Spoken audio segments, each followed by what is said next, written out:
Vamos ahora a pasar a comparar la iglesia anglicana con la católica. Cuando hablamos de iglesia, hablamos de cuatro notas, ¿no? La iglesia debe ser una, santa, católica y apostólica. Esto viene desde el 381 con el primer concilio de Constantinopla. Pero esto ya lo había dicho también San Epifanio y Cirilo de Jerusalén. eh, Belarmino y Juan Eck hablaban de condiciones, de signos, de notas, y el Catecismo Romano de Trento hablaba de cualidades, propiedades, prerrogativas, en fin. Nos lo dice el padre Bruno Forte. ¿Qué es eso de apostolicidad? La iglesia desde su nacimiento fue formada por Jesús y los apóstoles. Ellos son los testigos de la resurrección, son los primeros receptores del Espíritu Santo y con los dones que ellos reciben predican el Evangelio. Son enviados a predicar. Esto ya lo encontramos en los Evangelios. Eh, los sucesores de los apóstoles pues son nuestros obispos, encabezados por el Papa. Eso es lo que indica la apostolicidad. La iglesia anglicana tiene apostolicidad, pero ellos, a diferencia de la iglesia católica, no se pueden reunir, como en el caso de la iglesia católica, en un concilio. La Iglesia Católica reunió 2540 obispos de todo el mundo en el Concilio Vaticano II, con distintos idiomas, distintas culturas, pero los anglicanos no pueden hacer eso. ¿Por qué? Porque ellos tienen es una cabeza simbólica. Esa cabeza simbólica, el obispo de Canterbury, no puede imponerles normas. Entonces, casi que cada cual puede hacer autónomamente lo que quiera en su jurisdicción. Esto no pasa en la iglesia católica.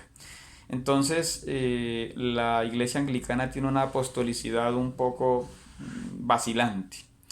La unidad. La unidad de la iglesia nos viene porque Dios es uno y trino, un solo Dios en tres personas. Y porque Jesús, además, en su oración en Juan, la oración que llamamos sacerdotal, pidió la unidad, un solo rebaño, un solo pastor, y Pablo también nos habla de un solo bautismo, una sola fe. Y la iglesia nace de la voluntad del Padre, es la misión de Cristo, la efusión del Espíritu Santo. Sin embargo, los anglicanos han roto esa unidad porque han desobedecido a la cabeza de la iglesia, que es el Papa. Ellos, por ejemplo, no tienen un derecho canónico que garantice esa unidad, esa autoridad espiritual, administrativa y disciplinaria. Ellos se consideran federales. Para ellos el modelo no es la primitiva iglesia, sino, por ejemplo, el mundo político de Inglaterra, parlamentario, o el mundo democrático de Estados Unidos. Ellos a veces cuestionan los dogmas, pero recordemos que los dogmas, como nos dice Jan Rigal en su libro Descubrir la Iglesia, no son un capricho de la Iglesia. Hay que leer mucho la historia para ver cómo la Iglesia se enfrentó a las ideas de los gnósticos, montanistas, novacianos, donatistas, cátaros, iluminados, otras sectas, los cátaros, todo eso. Y a la Iglesia le tocó defender las verdades y de allí salen esas dogmas. La iglesia tiene que defender la verdad de Cristo. No es un capricho que a un obispo o a un papa se le ocurrió, no eran las circunstancias y por eso hay que leer la historia.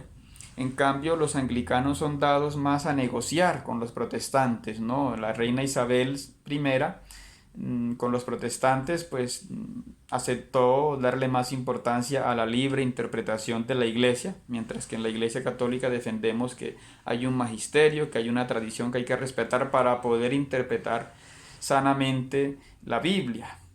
Ellos aceptaron de los protestantes la justificación por la fe, aunque en su credo, que llaman ellos las 31 normas, mantienen el aprecio también por las buenas obras. Ellos rechazaron la doctrina del purgatorio, la veneración a los santos, a las reliquias.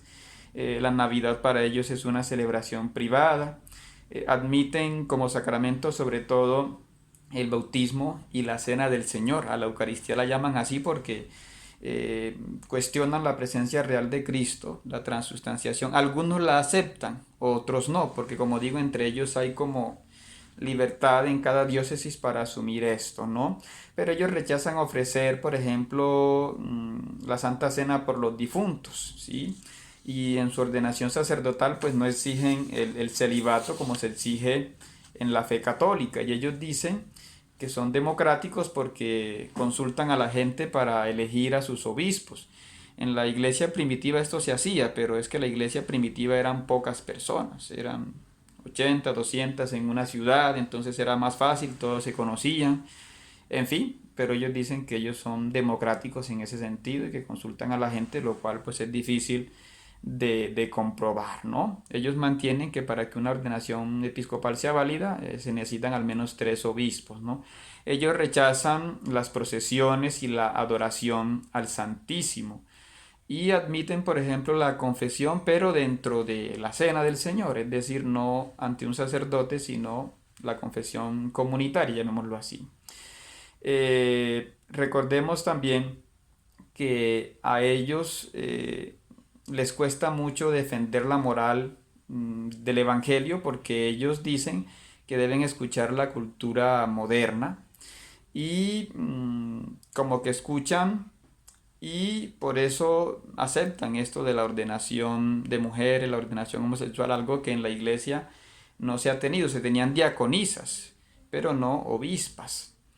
Y esta actitud es distinta a la Iglesia Católica, que a veces se ha ganado la antipatía de la gente. Por ejemplo, el Papa Pablo VI se ganó la antipatía de muchas personas cuando publicó La Humane Vitae en 1968. Pero la revolución sexual mostró que el Papa tenía razón. Es decir, si el Papa hubiese abierto esta puerta, en fin, hubiesen sido peores las consecuencias, ¿no?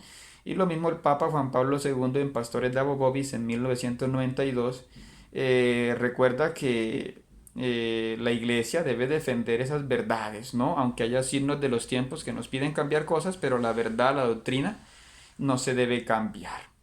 La Iglesia pues tiene una misión que es derivada de Cristo, no es para darle gusto a la gente. Y en Hechos de los Apóstoles vemos que ya la primera comunidad tenía una jerarquía, una estructura para trabajar, para evangelizar y que exigía la inculturación, evangelizar al judío, al griego, al romano, que crearon nuevas instituciones, sí, el diaconado, los concilios, ya eso se ve en Hechos de los Apóstoles, en fin, movidos por el Espíritu Santo, ¿no? Como nos dice el padre Julio Ramos en su obra Teología Pastoral. La iglesia ha ido cambiando, la iglesia no es inmóvil. Y los anglicanos dicen, no, nosotros solo aceptamos lo que dice la Iglesia Católica en sus primeros siglos, pero otras cosas ya son inventos del Vaticano. Esto es leer un poco la historia con poca profundidad, ¿no? Y como niegan esta profunda realidad de la Eucaristía, pues es difícil entonces que ellos entiendan lo que es la comunión de la iglesia. Aunque la iglesia pues acepta como sacramento la Eucaristía de ellos, es un poco lo que podemos decir, ¿no? Entonces, en resumen, qué bueno permanecer fieles a nuestra fe católica y saber que no es lo mismo ser católico que ser anglicano. Aunque ellos celebren la liturgia un poco parecida, tengan ese amor por María, pero ellos desobedecen al Papa, están en un cisma. Y si ellos se llaman católicos, en realidad no lo son porque ellos nacen más vinculados al capricho de un rey, el rey Enrique VIII, su hija Isabel, que a un deseo de ser fieles a Cristo. Entonces allí hay un cisma. No hay una búsqueda de ser más fieles a Cristo.